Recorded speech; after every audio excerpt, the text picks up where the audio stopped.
Through faith I found love. With love I found hope. The polished woman. The polished woman. Hello, happy Monday, polished women! Today is actually a very special episode. And I know that the polished women is all about like, oh, women, blah, blah, blah, blah, blah, blah, whatever. But everyone is welcome in the polished woman because what I always share to you guys is to love one another, to give love. Every time I end the show, it's always give love to the next person. So I want everyone to be welcome in my show. And today, in our show, not in my show, in our show, today I had an encounter with this amazing person, and he was actually one of the few people that started with COVID. I invited him here because I want him to share the experience he had and all this what do you call that? This experiment, right, Aaron? This experiment that they did to him, and what he learned from it, what happened, and the whole acceptance of him, of himself in the world, that being out of the country, and then people are saying that you started this, that whole thing that he felt after that. But then again, here he is. He's an amazing person. He's out there doing his purpose, and just amazing. So I want you to hear his testimony. But I know that we live in a world wherein you feel like everyone, after COVID, did you notice that? Like, you feel like everyone is watching you, or there's always someone watching over you, because people are like, wait, do you have COVID? Are you sure you don't have COVID? Especially if you don't have the mask or something. And this is what our guests experience. And we feel like we can never fully belong to it.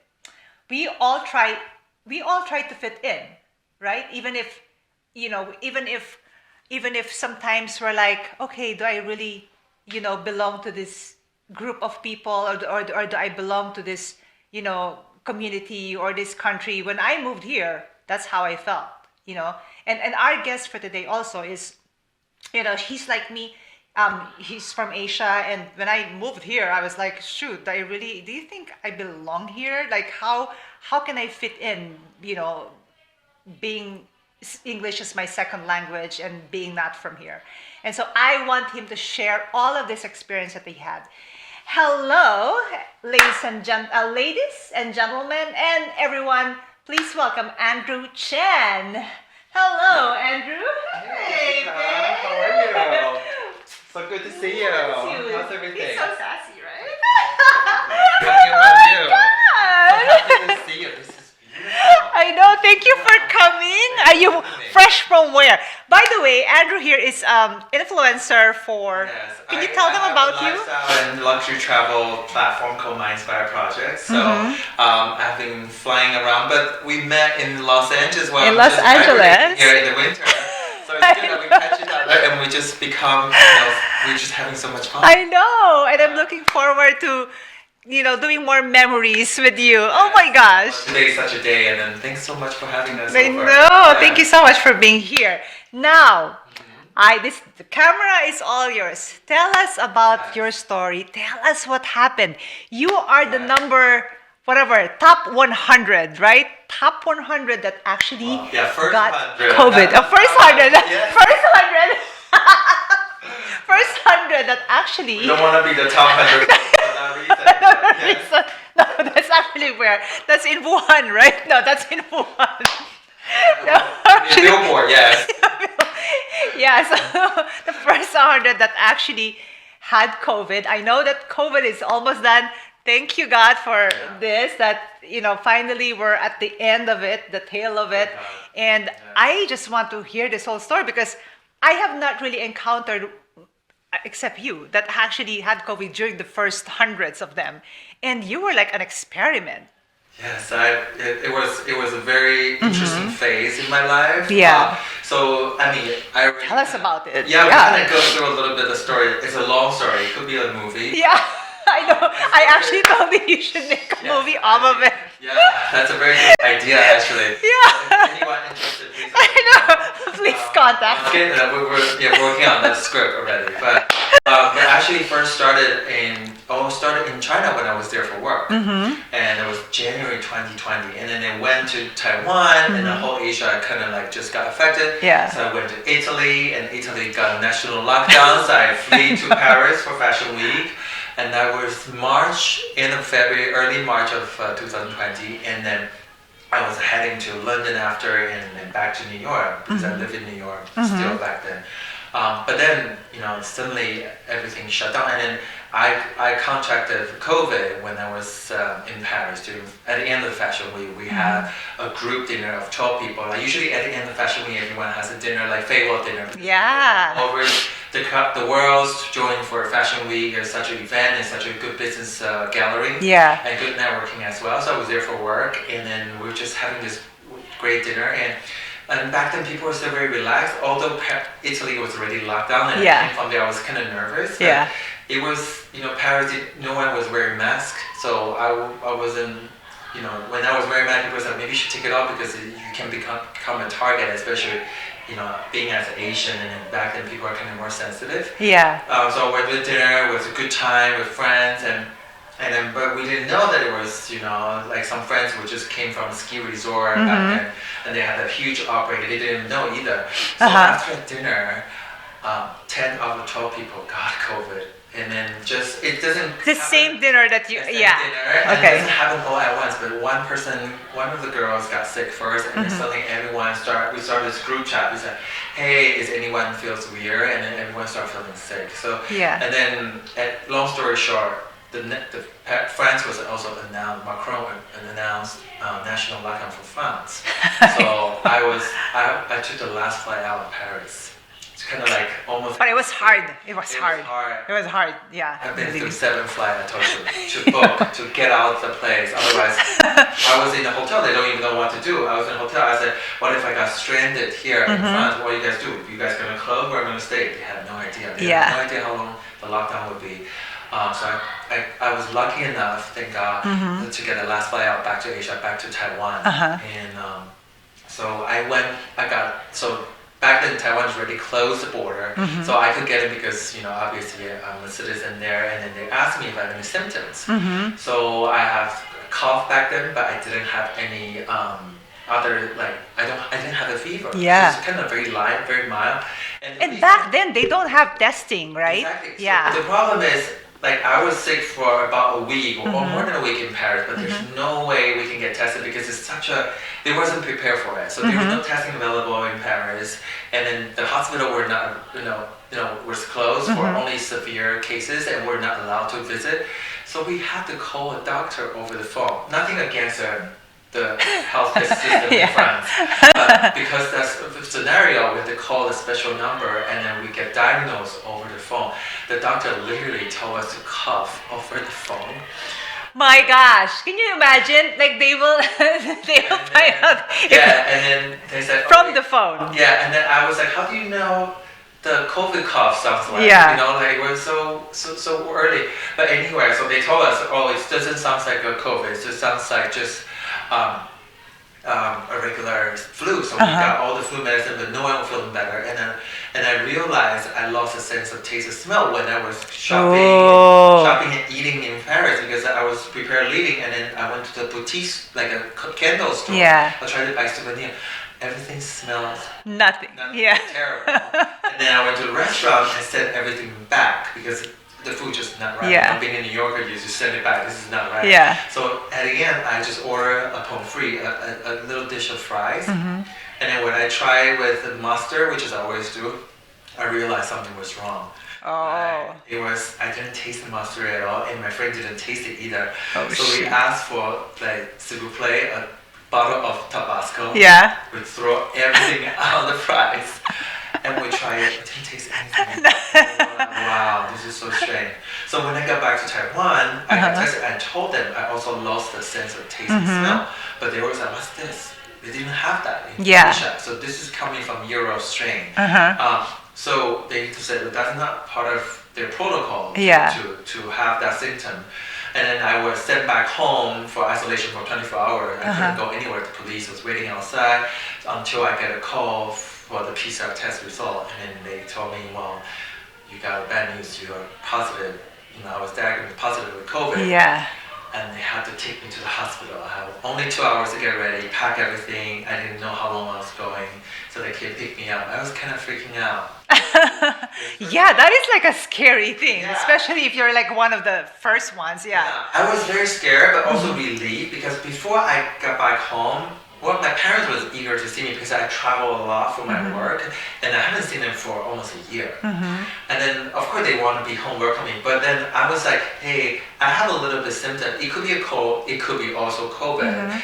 And it's better you guys wait for me. We have the countryside home. So they went to the countryside right before I arrived. I said, wait until I'm clear, and then and then maybe we can figure out how to see each other. Yeah. And thank God they left, because I was diagnosed positive with COVID, right? And Wow.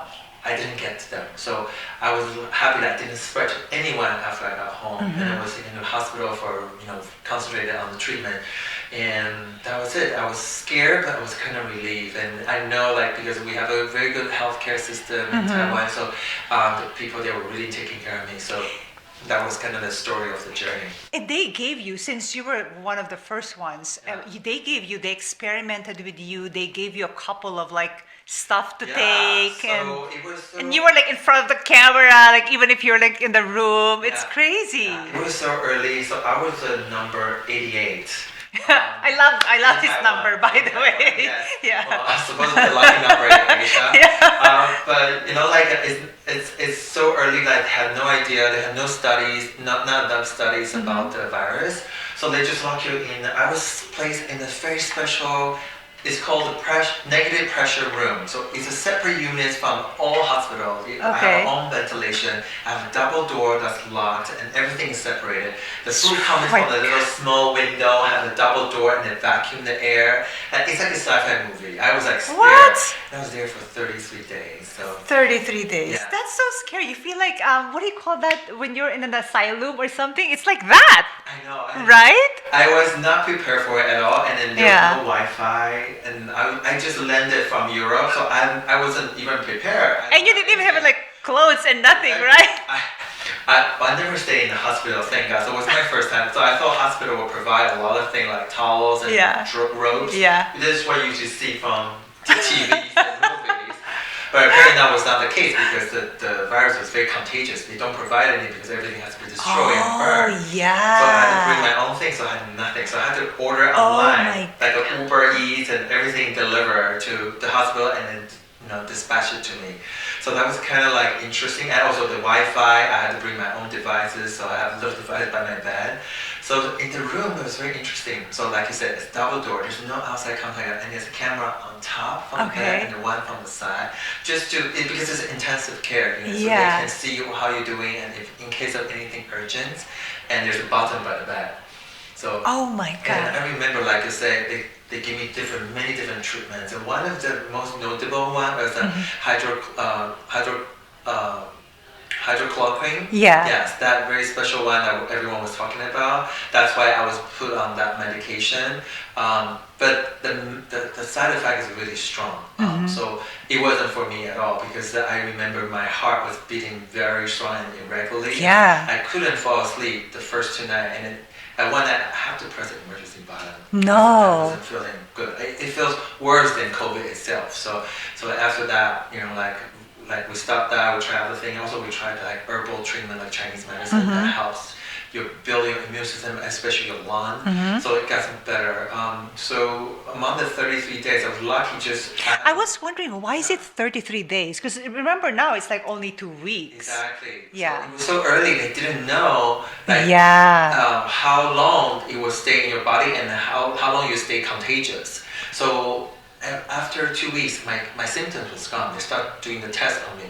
Even though I didn't have any symptoms left, but I still tested positive because it still lingered in your that's body. so true. That's why. And then in Taiwan back then, it was very strict. You need to have 3 consecutive negative tests in order to get dismissed from the hospital. So it was very funny. First round, I did the first negative. I was very excited. I said, okay, this is it. Just after 2 weeks more. Yeah. And then the second test came back positive. Oh my I gosh. go back to square one. I had to wait 1 more week to get another round of tests. So I went for like 3-4 rounds until I get dismissed. So yeah, it was. I think the longer period was really long and really difficult. I think that's more the challenging part for me. Yeah. And were you able to explain to other people that, like how some people during that time were like, oh, COVID is just politics. COVID is not real.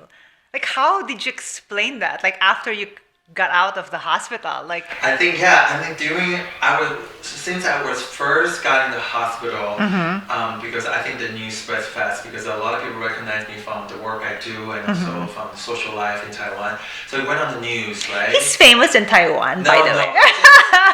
The social, I think they because I was so early, the cases, they magnify the cases. They actually tell people, oh, this person went to travel this place and then came back from work, and then people kind of just figure out who you are. And it went on the news. And then, so in the beginning, I got a lot of people threaten me. Like a lot of people reach out or have very negative comments on me, and many personal attacks as well, like my identity, like my job, like because you travel around the world, now you're sick, you come back with the virus and you just abuse the system, and all the things like that. It was very negative. Also with my family, so I decided to kind of just share my story every day during the process in the hospital to show actually how I fight myself and how to recover. I know I'm really lucky to have a mild case, so I knew that I wasn't going back, but it's still difficult.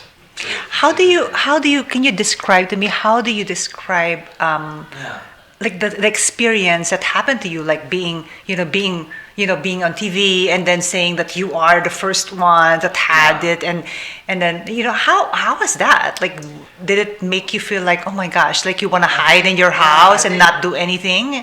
I think because of my job is a lot based on social media and connecting with my audience. I think back then there was a lot of people start getting it too, so they're very open about it. They share and then they obviously repeat the protocol. I worked also with the New York City government and CDC back then to really spread the words of how to prevent it from getting it. But I think Taiwan was in the beginning, people were very scared and also a little bit ignorant, because they didn't know about the virus. So it was very tricky that I decided to put it in public and put myself out there to share the positive vibe. But a lot of people didn't accept it in the beginning. So that was kind of like a struggle in the beginning. And then my family was like, are you sure you want to be really talking about this? Because and be out there, people try to be they want to be more shy and more, and I feel like it's very important, because people have a lot of missing information. I'm with the medical team firsthand. I have people. I'm on the phone with doctor with Europe and in the States. So it was very lucky for me to have the ability to do that. So I decided to do that, and then I just shut down all those people. That's so good. I shut down all those really nasty comments and contact my lawyers. If you get those letters, and then just focus on so you went through that? Oh my gosh. I think in Taiwan, there's a certain way you can find those people. Police will collaborate with those platforms. So really, there's no point to send out. The world is so much going on, and we're also the victims, right? Yeah. We need support. I also received a lot of support, and that's why I decided, what? There's always two sides. It's just like the haters. They do their thing, but you focus on being yourself. So that's why I decided to do that, and then go through it and have people watch me go through this journey. It's quite special. Yeah, it's not easy. It's not easy. And then I don't want people to I don't want to mislead people that I'm trying to use COVID to gain popularity. Yes, I know. That's just definitely not. I'm just doing my part. And I'm just trying to make the best of my scenario and try to do it. And then, like you said, in the hospital 30 days, my business was affected greatly. Almost my job was canceled for it. And you do.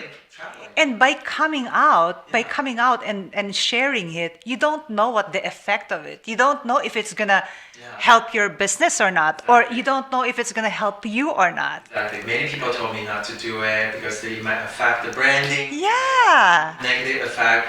But I said, listen, I don't want to over-exaggerate what happened. I'm just sharing what I feel, especially in the hospital, and what treatment I'm going through.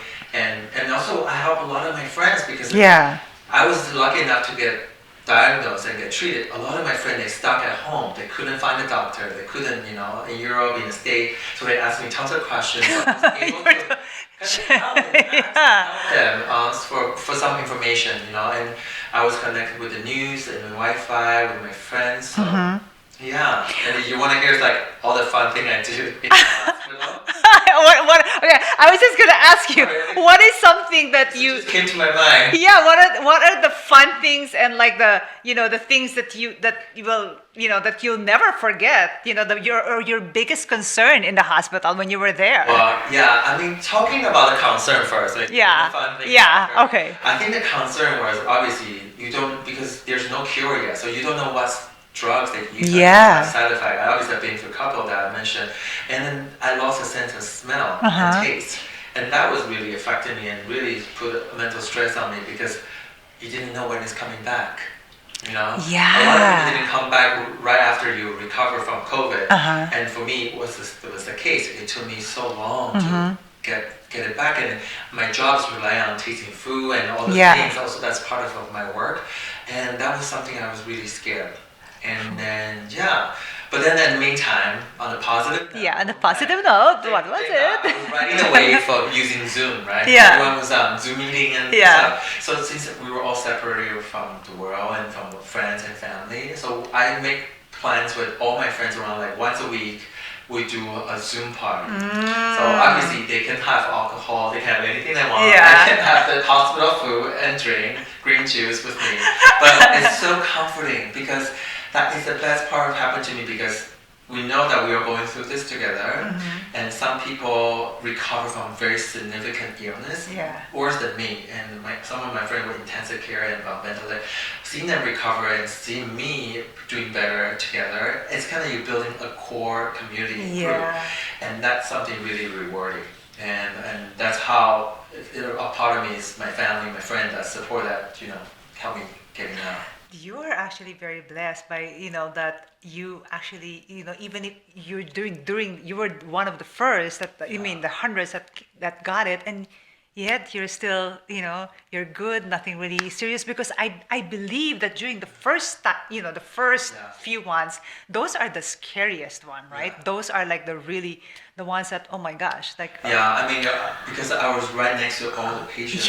And you were there with them. So, oh my gosh. There's a guy next to me was in the room for 60 days without any symptoms. Imagine how stressful that could be. 60 days. Yeah, and of course there are some people unfortunately didn't make it on my floor too. So you heard that story from the nurses and the doctors. So it was kind of stressful. So like something important, like I try to just obviously it's easier to say that meditate, right? But you just really try to have the best judgment for yourself and just monitor yourself and do things that you never thought of being doing. Like I read a lot. I never really read because I'm always it was great. Like I saw audiobook, I saw one after another.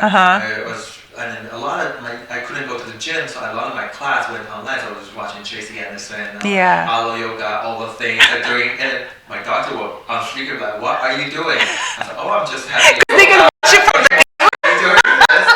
And I was also updating when I was doing a little photo shoot, and kind of just say hi to people, updating how I feel every day. Oh wait, by the way, did you document everything that happened to you? I documented. I didn't share all the stuff on my social media because I don't want people to be overfloated with it. I just share on my Facebook with people I know. So I think I can trust them. They care about me, and then I release it little by little afterwards. Oh, that's so good. It's just really. It's very interesting. And how did you from there, right, from Taiwan, how did you decide, okay, now I'm ready to get out there, and now I'm going to be traveling again? Weren't you, what is that word? I don't want to say insecure, but weren't you worried that, how would people perceive you and perceive you as, one of the ones that had, COVID first and stuff? Like, weren't you scared that? I mean, even though after I was completely recovered and then came out from the hospital, I didn't see my friend immediately. You would think that, Was it your decision not to do it, or? I think it was mutual. You can tell kind of from some of the friends, they're still kind of concerned because it was COVID-free in Taiwan. Yeah. So it was very lucky. Everything's open. Everyone's healthy. Okay. But obviously, I was one of the few that got COVID. So Yeah. people kind of like, That's maybe so we should true. wait a little bit. Yeah. So I just went straight to the countryside, stayed for a few weeks with my family. Didn't see any other people either. Don't have us because people were still concerned. That's for sure. But after a while, people were like, okay, it went away. So it was kind of that rebuild that confidence to go back into society. That was something that was strong to do. And after a year and a half was in Taiwan, my job was I was flying 200 days a year, and it went from 200 days to none. Yeah, obviously I traveled in Taiwan. It was great. Everything was open there, but then I have so many projects that was on hold. I had to resume that. So, and last year, last summer, I came back to the States and handled everything and just restarting again. It just feels really good to feel connected to the world and see people. Right? I know. Like I had the luggage that I left in Paris when I was there. I thought I was gonna pick it up after a few weeks. It took me a year and a half to pick it up. And my friend is almost like become an antique there, But somehow, did you ever think that I think I needed that one whole year? It was good. Was it good for you? But were you able to you were able to spend time with your family. You were able to decompress, right? You were able to. Your mom and you know Oh my yeah, family. I would be so happy. Yeah, exactly. My mom was probably the happiest. Yeah, I know. During COVID because she get to see me because I moved in New York since 2009, and then I don't see my family very often, especially I travel so much. Yeah. So that was the pros that actually.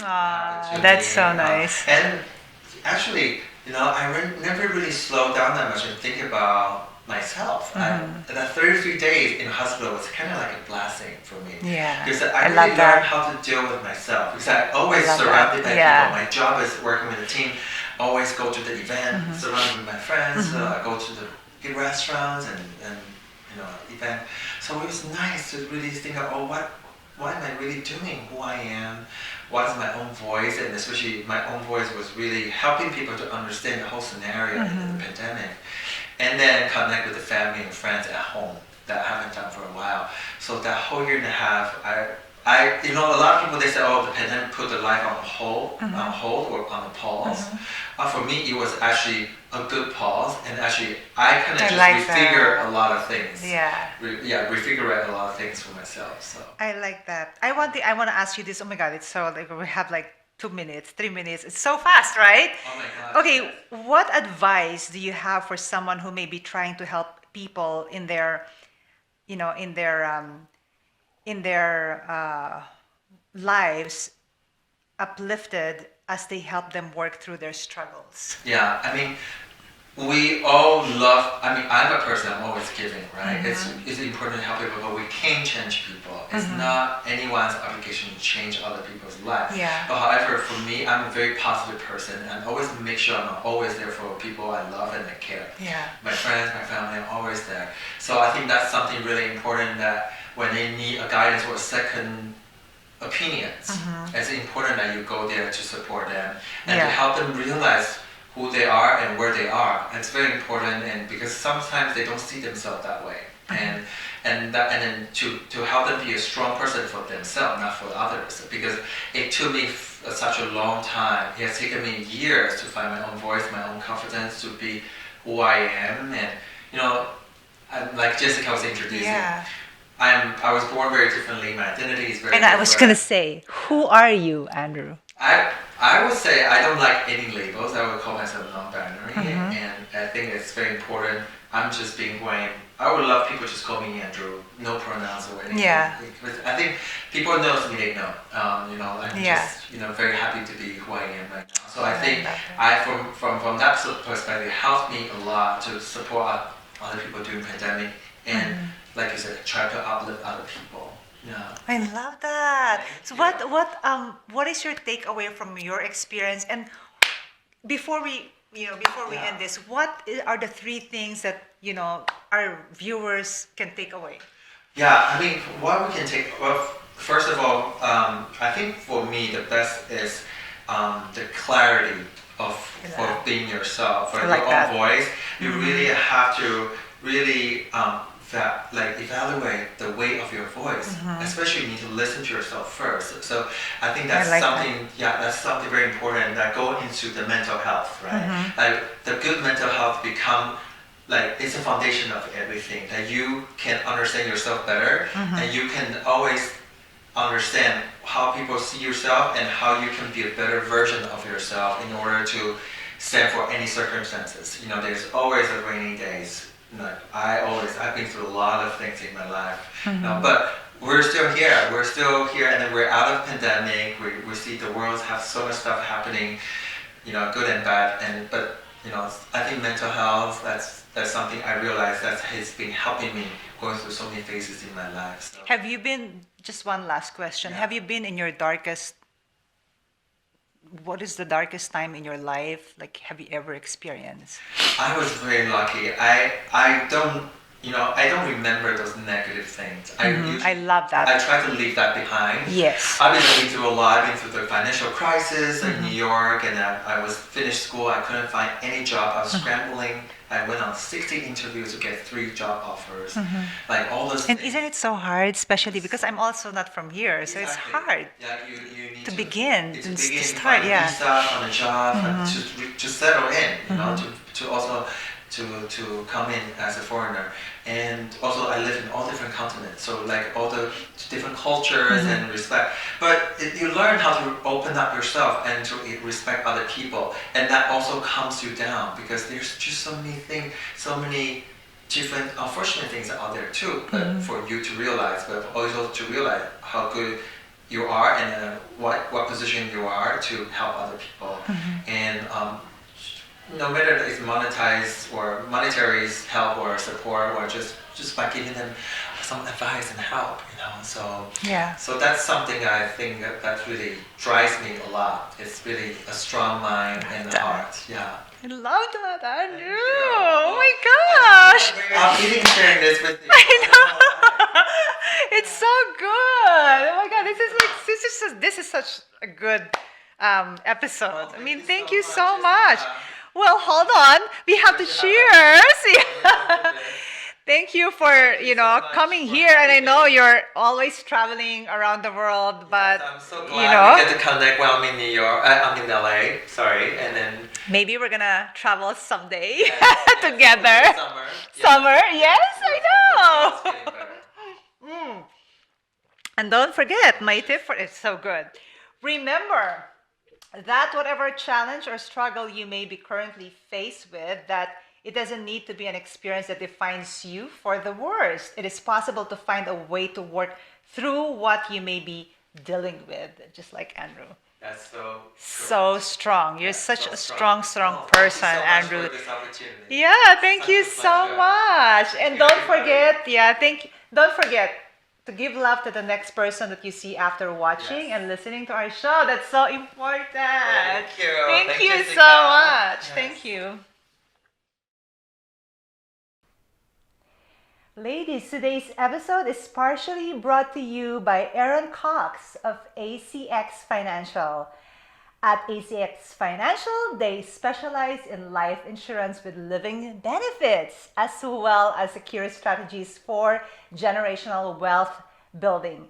You can call 213-474-7360. Again, it's 213-474-7360 today for information to schedule your free financial strategy consultation.